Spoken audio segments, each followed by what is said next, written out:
Today, I believe Professor Tariq will be talking about, he'll be exploring concepts of ethics and business. Ladies and gentlemen, Professor Tariq Ramadan.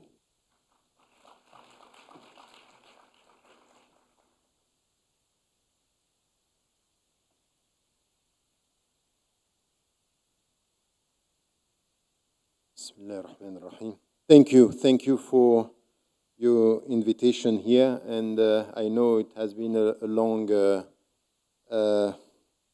conference, and we are reaching the end now, and I was asked to say something about the relationship between ethics and business, and how we need to think about it, not only from an Islamic perspective, even though we are here in a world Islamic economic conference. I think it's important to understand that from our viewpoint, ethics, it's about everything, and it's beyond only where our affiliation to a specific religion. And this is where I think as entrepreneurs and people who are working within economy and within finance, we need to think about our contribution in that field with others. And this is why it's quite important to learn. It was important to study what is said. The point is, at the beginning, is to ask ourselves, because this connection between business and ethics, it's becoming a fashion now. So we use, values and principles, and it's as if some have understood the point, and they are making money out of ethics now, and say we are very ethical. And it's becoming a fashion. The more you are ethical, the more you can get money. So in fact, it's a vicious circle. And this is why we have to be very strict. As much as values can be used to show how much we can make money, it's important to come to the principles and not to be formalistic about this. Because what we see now is something which is a mindset, a distortion in the way we deal with our values. In one way, we have people coming from the religious background, and it's very much the case among the Muslims and the Muslim majority countries, and even in your field, as people who are dealing with economy and finance and profits, is sometimes to use some Islamic labeling and terms and references. And in fact, it's very formalistic. It's just for the sake of saying, oh, it's not against Islam. Look, we have a wide range of Islamic concepts, and it's no riba, is zakat, is, halal. We like it. We like the word halal. We're ready to put halal everywhere. It's halal fast food, halal market, halal. And you know that this is a problem. It's the way we deal with our reference. And on the other side, as we are seeing people around the world, in the West now, dealing with what is essential when it comes to the principles and the ethical environment, all this, we see people on the other side who are using this, as I said, to make money out of this new fashion about, ecology, environment. People very often who, when they were in power, they did nothing about it. And when they left power, they started saying, oh, it's a good business. And I think that this is where now we have to reconcile the words with the meanings, and power with empowerment and commitment to some of the values. And this is why we have to be self-critical and to get with an approach which is important.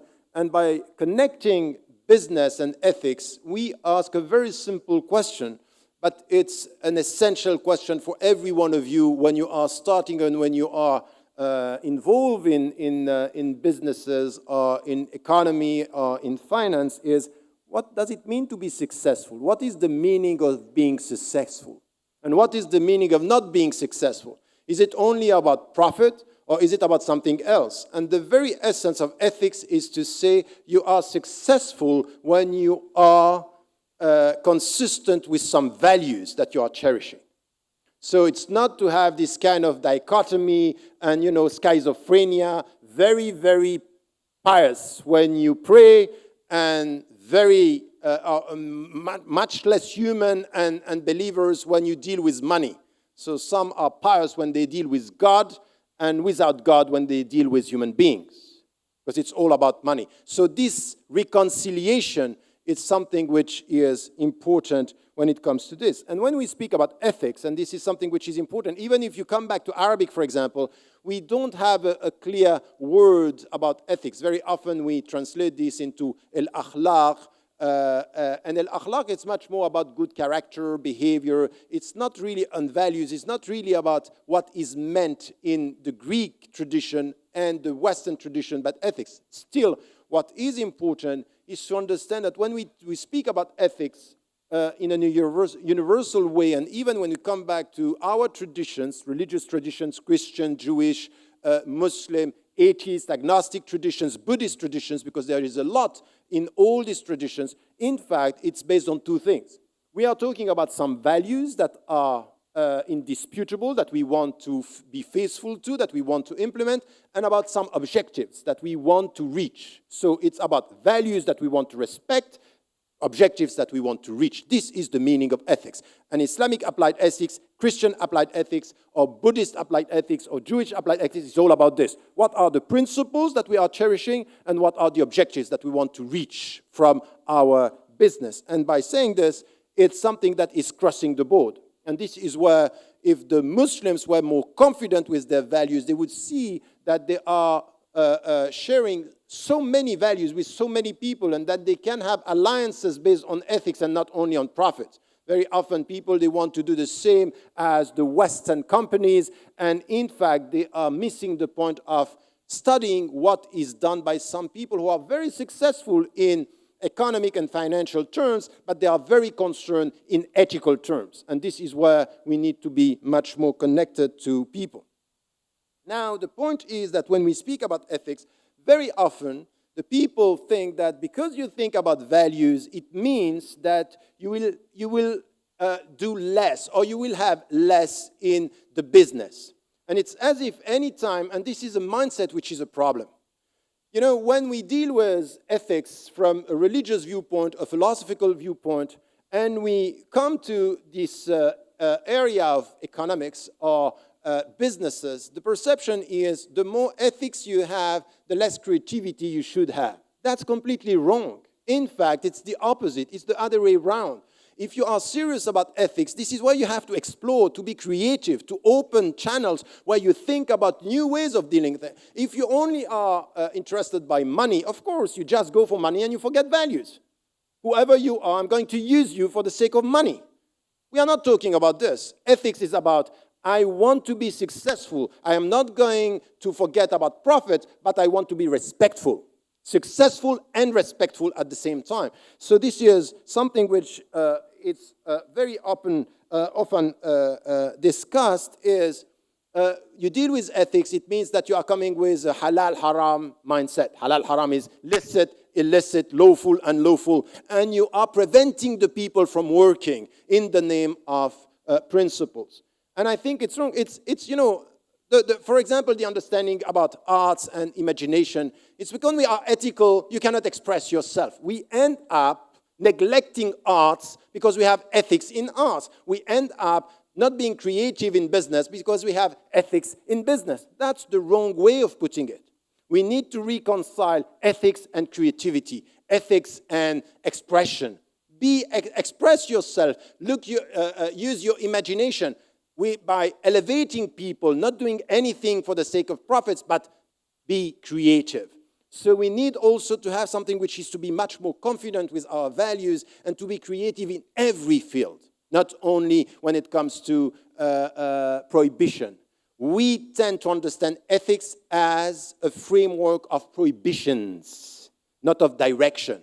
And when you are coming with this mindset, you present your reference as a dead-end road. That's over. You cannot do anything. In fact, it's not to direct the people towards a dead-end road. It's to direct towards new considerations, new understanding, and a kind of positive, creative way of dealing with our ethics in contemporary times.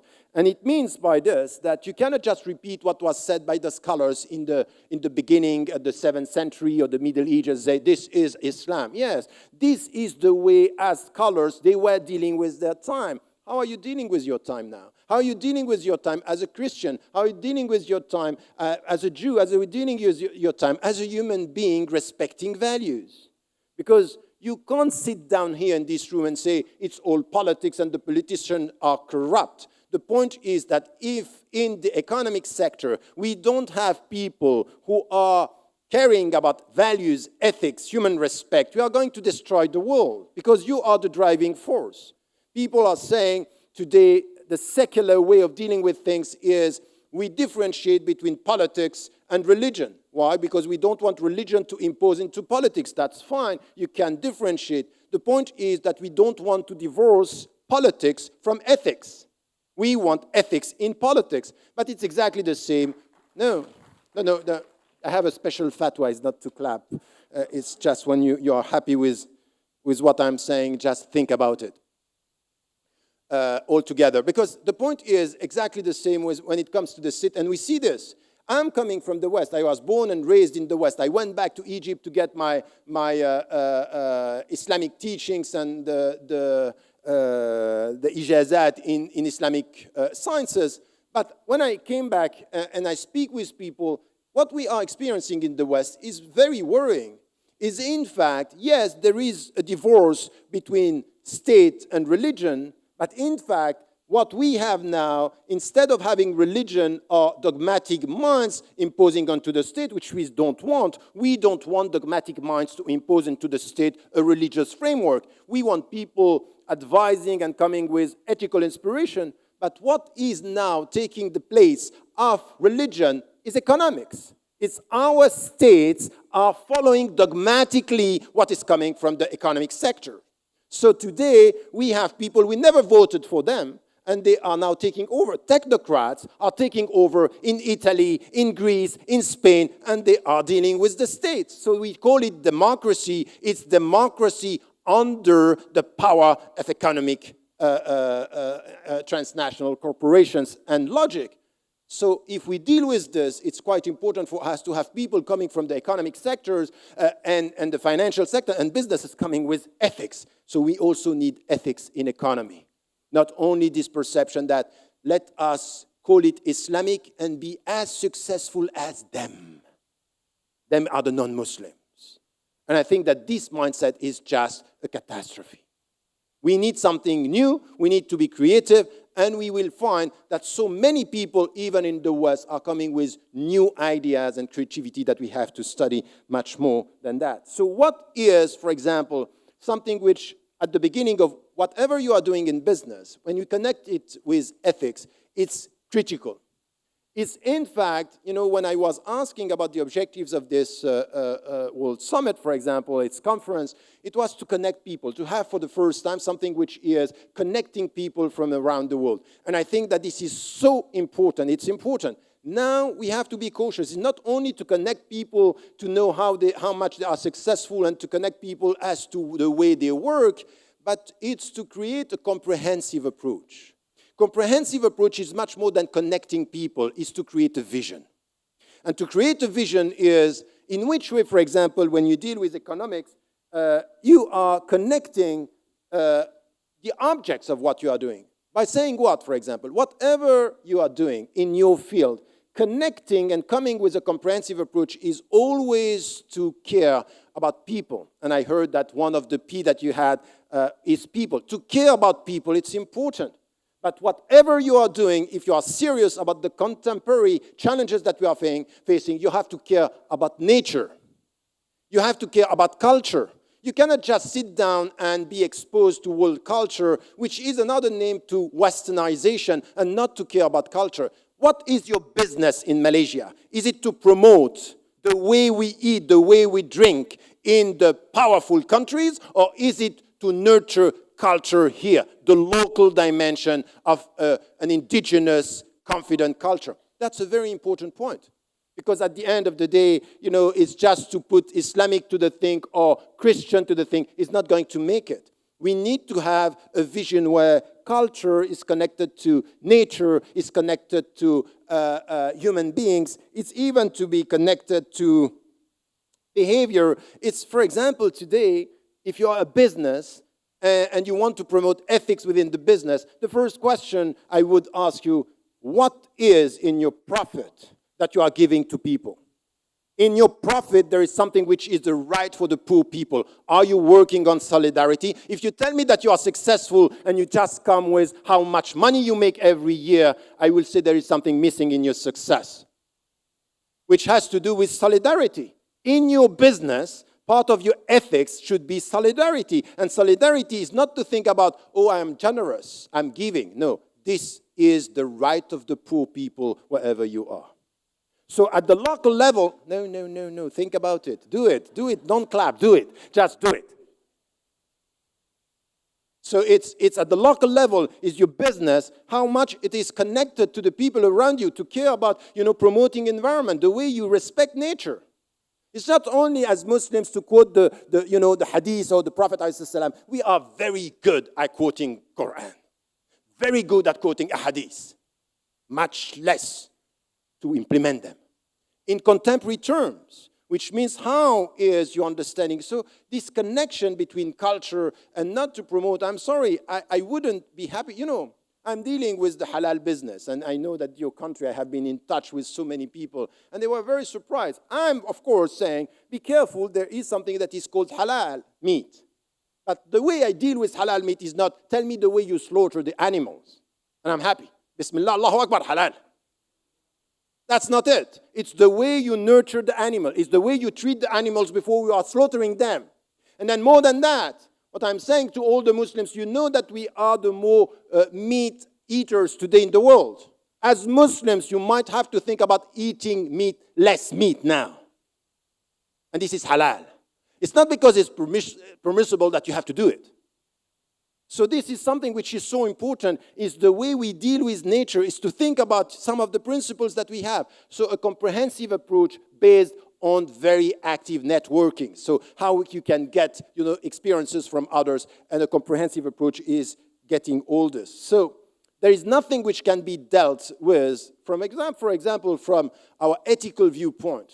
And I learned this when I was in South America. I went to South America and I see Christians doing things that were much better than Muslims.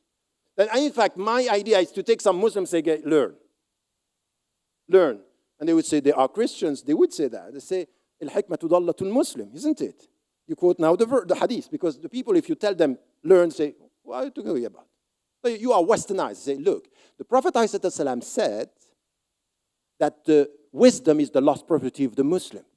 So the lost property is فَهُوَ أَوْلَ بِهَا أَيْنَمَا وَجَدَهَا. You want to take from it wherever you find it. So if you find Christians doing much better than you, you better learn. You better learn what they are doing. But the Muslims today, they think that they just quote some verses, quote some behaviors coming from the Muslims, and they don't learn from non-Muslims. They don't learn from people from other faiths. And some people of other faiths, and sometimes without faith, are doing much better in ethical terms than we are. In Muslim majority countries or within the Muslim communities in the West.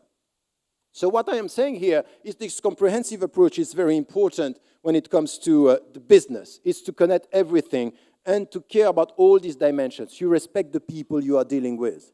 You respect nature that you are working in. You are showing solidarity to the poor people wherever you are.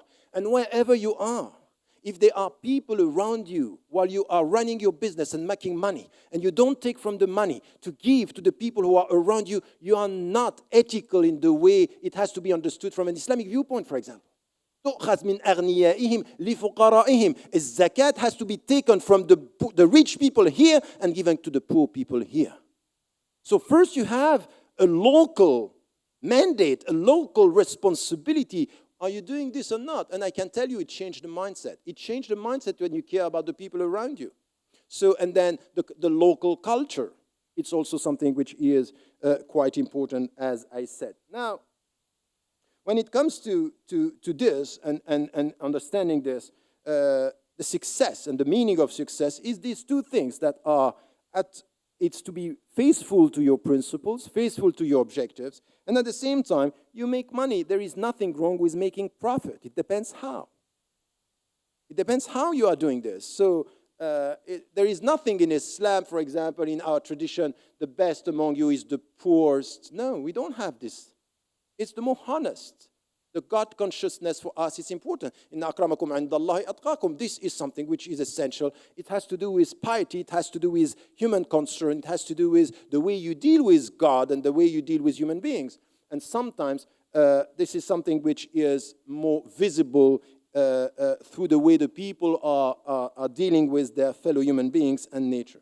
Now, when it comes to management in the business, and I heard things that were very important. Once again, it's very ethical and something then where you are running business, and this is where you need to contribute in the way we deal with our world today. There is something that we can learn from the West today and the very successful way of dealing with business. In fact, is to be clear as to the rules and to be strict with the rules of your business. And it's not because, some people say we are brothers and sisters, so it's as if because we are brothers and sisters, the rules are flexible. Who told you this? So it has to be, and in the Arab world, and even in the Asian world, the relationship we have with time is not exactly this one. So people in the West are saying time is money. And some people are saying, I'm repeating, time is money. It's true that time is money. In fact, time is more than that. From a religious viewpoint, time is life. Is life. It's the way you deal with your life. So when you have the way we are strict with our prayers, for example, it's very important for us. Why? Because if you miss your prayer, you missed it. The time was there. This mentality that we have to be strict with our rules and clear with our rules is something which is the starting point of being ethical. If you are flexible, you will end up treating people in a different way. Rules are strict, and this is the way we have to deal with it. I remember one of the shuyukh, he was in India, and he was starting the seminars at 9 o'clock in the morning. You come at 9:15, you go back home. That's over for you. This is the way we have to educate people in our religions, but this is the way we have to educate people in business. It's a serious matter. We are not playing here. So there are rules, and we respect them. And then we go on from here, talking also about something which has to do with equality within, and I mean it. I mean it, and I think that I meant too many, and I visited too many businesses where they talk about equality, but the rules are not equal for all the people who are working. And I mean this by saying also that, once again, you get equality in a business. It's important for the manager, it's important for the people, the leader, but it's also important for the employees within. And never to stop talking about it, because, justice and equality is not coming only from a top-down strategy. It's a bottom-up resistance. So you will get what you deserve if at the end you accept everything.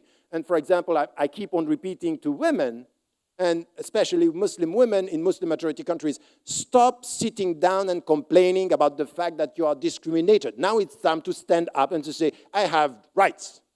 And to understand your religion and to come also with this, with your religion, and say, in the name of my religion, what you are doing is discriminatory.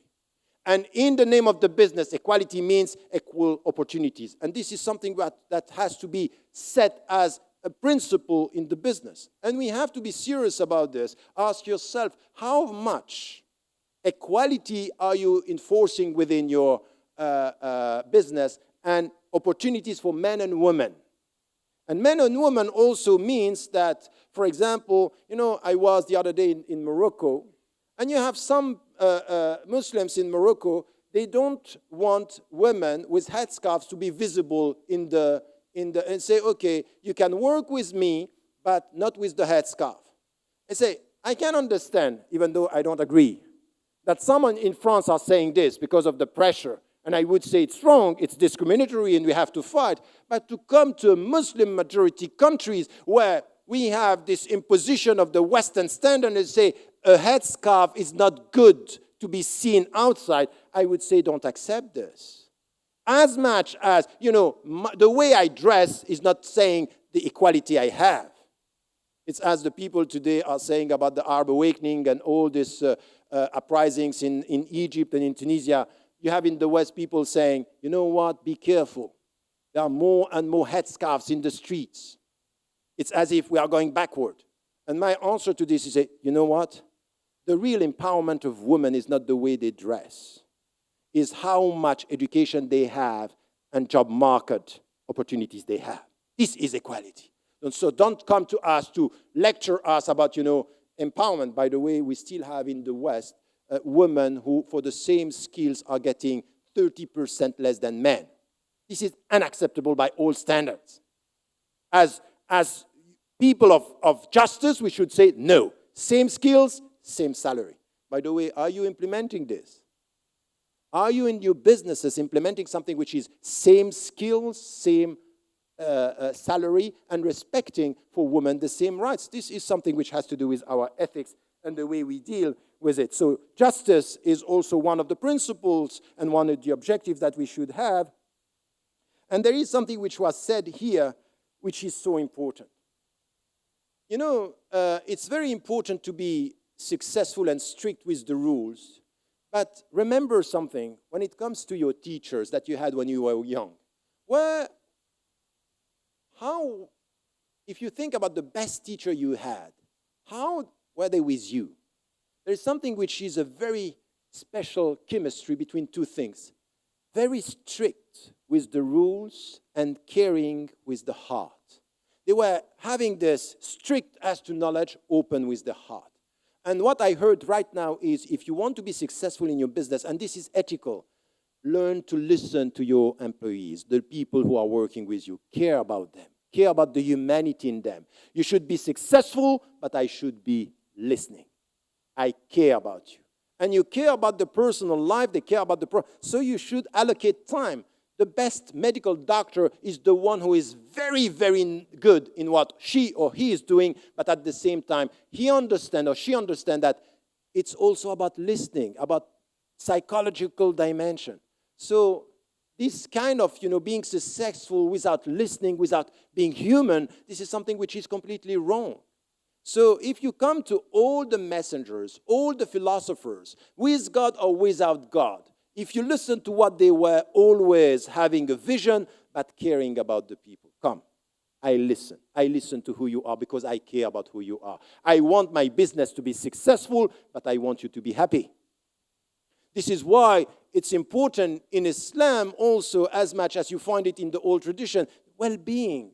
Well-being in the business is something which is important, and you have to care about this. This is ethics. So this is something that we have to contribute, and not only by having, like you have in Japan now, sometimes is just to have, to stretching 15 minutes, you just go and beat something, and then you come back and you will be, and this is it. This is not the spiritual way we are dealing with. So the way we rest, the way we care about the people, it's something, once again, which is something which important. And two things that I wanted to add as the ethical dimension, which is in fact not new, but from our ethical perspective, being a Muslim or not, and this should be also a contribution coming from the Muslims also, it's to deal with all these dimensions, and there are two things which is important. We keep on repeating in Islam, for example, that education is important. In fact, what Islam came with was said by the Christians, the Jews, and all the traditions. You are not going to be a human being if you are not educated. And educated is the right of your mind. Your minds have rights on you. What you do to get more knowledge and to get this sense of curiosity. When you are dealing with a business, this is a way which is so important. Is to let the people get more knowledge and to get value. To educate is to give value to someone. So a business where you are not learning, where there is no room for getting more knowledge, this continuous training, which is important, is not a business that is going to be successful on the long run. So to give value, education, it's important. Never forget, this is what I'm saying to my students. Everywhere in Oxford, I'm saying, you are students, I'm still a student. I'm teaching, and as Aristotle put it a long time ago, to teach is to learn twice. Because you end up coming back to all and you rethink everything every time you teach. So it's important in the business to value education. And education and curiosity. Show curiosity towards all the things that are around you, which are so important. And this is a way you speak about empowerment. To be more educated is to be empowered. And to be empowered is something that we have. So this is something that from an Islamic viewpoint, we have to push and to push more, not to come. Islamic ethics is about less. No, it's about more in a new way, to push in that direction. And also something which is important is, as I said, these kind of opportunities. You know, when you come to the religious traditions, where the religious traditions or the philosophical traditions were very successful. In fact, it's not only in the name of someone, it's in the name of someone who got something and he was able to transmit this to people who were followers. So transmission and to give mandate and leadership. So in your business, it's very important to give mandate to people to do things, to have a space to express themselves. So the leadership, it's important. And this is something that we have to promote, is in which way I'm giving you the opportunity to be creative, to do things on your own, to get and to become a leader. Very often in our organizations, very often people are elected and they stay there, they took the position and they never leave the position for years. So we criticize the dictators, but at the local level, we are very much doing exactly the same by just keeping the position. So this kind of, within the business, it's important because this is the dynamism that it's important with the young people that we have, and it's important to do this.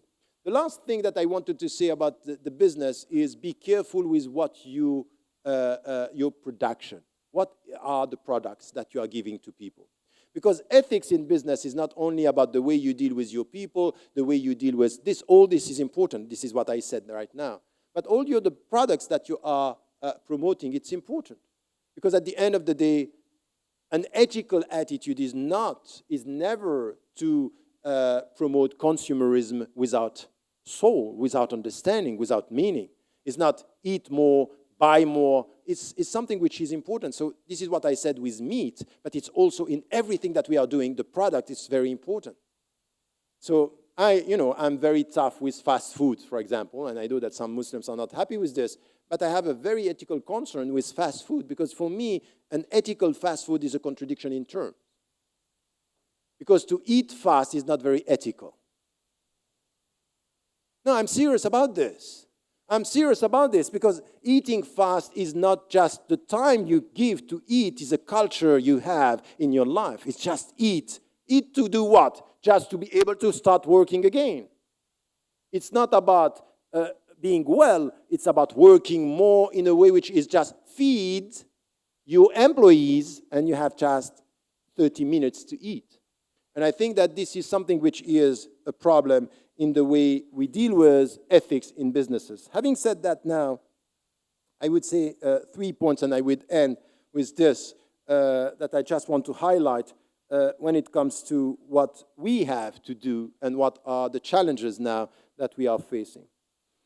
There is something which, as I said, in the business, and if we want to contribute, my main concern is not just to put some, as you understand, qualification as Islamic or religious or Christian and then to do as good as the other. Is to try to find another way of producing, thinking, and being creative. And this is where I think that we have to work and we have priorities. So I don't have time to go through all the priorities that we have, but at least there are things that are quite important today in the way we deal with this comprehensive approach. The first is, as I said, within our society, in pluralistic society, in economic and financial terms, when we deal with businesses, is to say, first, there is something which is important in the way we deal with our people. And as I said, justice and equality means men and women should have the same opportunity. And I think that this is, and all the people who are saying from an Islamic viewpoint that's not right, I'm ready to challenge them on that. That the first woman who was supporting the Prophet ﷺ, she employed him. He worked for her. And then she protected him when he was first attacked. And this relationship has to be studied in a way which is not the way we deal with it. It doesn't mean, be careful, it doesn't mean that we are some people, when I'm saying this, say, oh, you are promoting women, be careful. What about the family? It's as if when we speak about family, we speak about women, and what about the man? The problem of the Muslim families today is not about women. It's mainly about men. Where are the fathers? Where are the people who are caring? So talk about family when you talk about women, and talk about business when you talk about men. So you have to revise this. Okay? Go like this, and you will destroy your family, and you're not going to be successful in business. So here, this attitude towards equality is something which we have to deal with in equal opportunity. There is another thing which is important in our society. I came in Malaysia very often. I am traveling around the world, and I can tell you something that I can see in pluralistic societies, but also in businesses, and we have to be serious about this. We live in the West, and we are saying people are very discriminatory towards us. If you go in some countries, you can go in the Netherlands, in Britain, in the States today, in France, and your name is Abdullah, or your name is a foreign name, you will not get the job. Not always. There is a discrimination based on names and origins. We know this. This is the reality. Now you come to Malaysia. A Muslim majority country is 60% or almost 60%. And you listen to Chinese, who are very strong in economics, and they are quite powerful in this. But you listen also to people who are not Muslims, and you deal with them and say, okay, we have problem with some Muslims in the way they deal with us, because there are discriminations as well. And I think that this is why we have to be self-critical.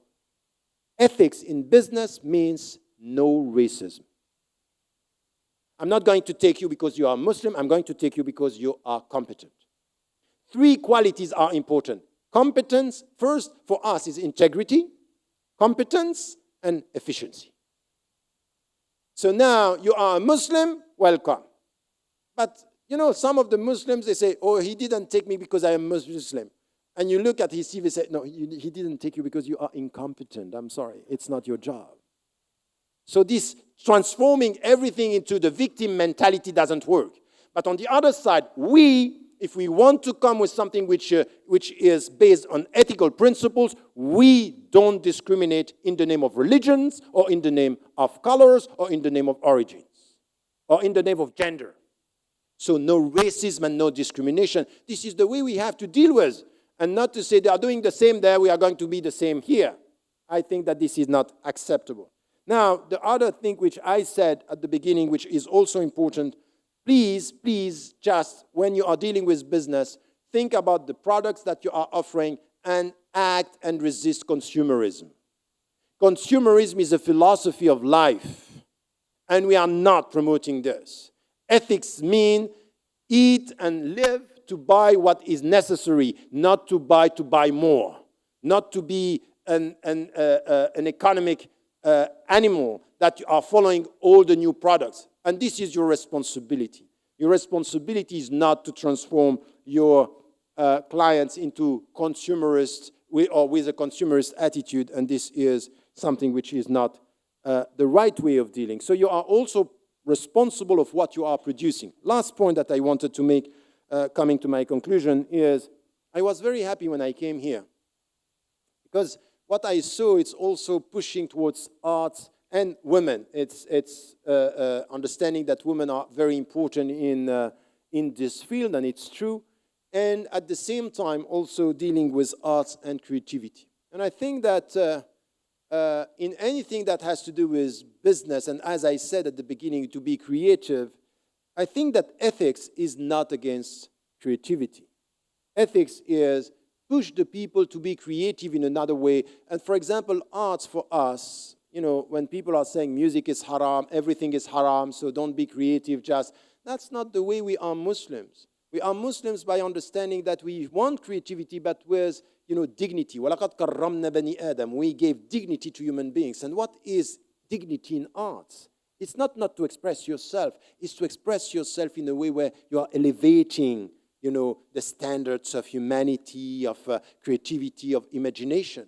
And this is something that I would say any business should have 2 legs. Beyond the profits in the field, one is to promote solidarity, and second is to promote artistic and creativity. creativity and solidarity as two dimensions of who you are in the business. And it means to think about and to take this seriously. By the way, one of the most important business now is entertainment and arts and culture. This is critical because we are shaping behaviors and pushing behaviors. This is important to get. And I think that in this, we also have to ask, what is ethics in arts? You know, in Islam, once again, we have everything is Islamic now. And as I said, you have Islamic arts, Islamic music.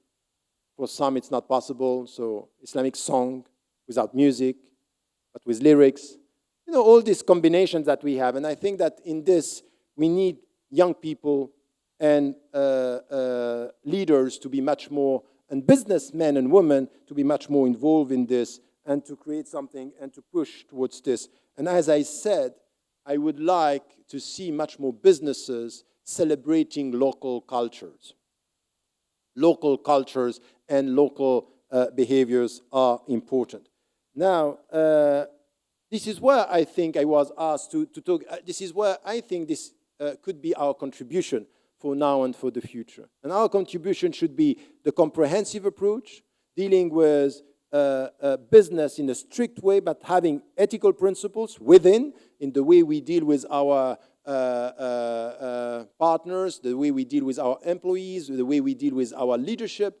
So this is something which is within, the way we deal with the local environment, and the way we are thinking about the product, about art, about entertainment, about culture. This is a comprehensive approach of what should be ethical, and this should be our contribution. We started, for example, now a center where we are trying to deal with this in Islamic legislation and ethics. I left some leaflets, and we want, for example, entrepreneurs and people who are working to be involved with us, because what we want now is practitioners to come with ideas and creativity, not only to ask the scholars for fatwa, for example, from an Islamic viewpoint, but practitioners coming from some suggestions, ideas about how we can be dealing with the business and having something which is promoting cultures, promoting arts from our perspective. So I would say that this is where every one of us should feel that she or he has something to give. It's not only for the transnational corporations. It starts at the local level. It starts with every one of us, the way we are ethical in our behavior, the way we are ethical in our work, the way we show solidarity, the way we care about nature, the way we care about poor people, the way we care about women, the way we care about the world. This is something which is the starting point of everything. So we can just set your business and say, oh, it's ethical. At the end of the day, it will have the impact that values have on you, on a personal notice, in a personal way. So I would say that let us think about this, think about the way we can improve our situation at the individual level within our business, and wherever we are, to learn from others and to be creative for others. So creativity is central. It means that the reconciliation which is needed is between our values and the creative mind, and not imitating what is done in the West or what was done in the past, which is the Muslim disease today.